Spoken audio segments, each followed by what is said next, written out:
let's go back then and tell me where you were when Pearl Harbor was attacked, and describe that Sunday for me. I was attending the university. I had started to go to the University of Hawaii in September of 1941 and was living at Charles Atherton House, which is on campus. And on that particular Sunday, it just so happened that a group of us were intending to go to church. So we got up a little earlier. We were getting ready to go to church, which is down the road from our dormitory. And then we heard in the distance some rumbling sounds. And I remember while I was in the midst of shaving, there was a lot of commotion. I was living on the third floor. It's a three-story dormitory. I was up on the third floor when we heard a lot of commotion downstairs. And what was happening was that the dormitory housed some military brats whose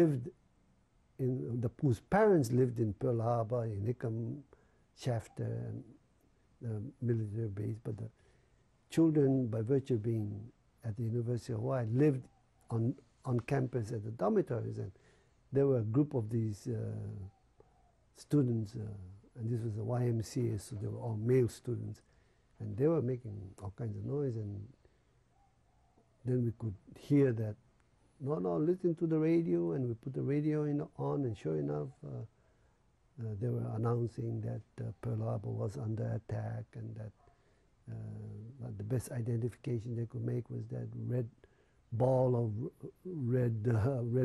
the wingtips of the planes, and so we went to the rooftop of our dormitory where we could see down to the horizon of Pearl Harbor, and in the sky you could see these black smokes and puffs of anti-aircraft shells, and then dark, ominous column of clouds coming out of Pearl Harbor. And while we were looking out into the horizon, it was not even half a mile from where we were, in one of right nearby the university.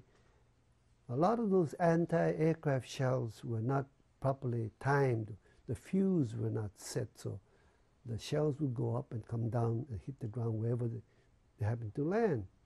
And so there were whole places throughout the city where these shells landed, and right nearby the university fell on a nearby school.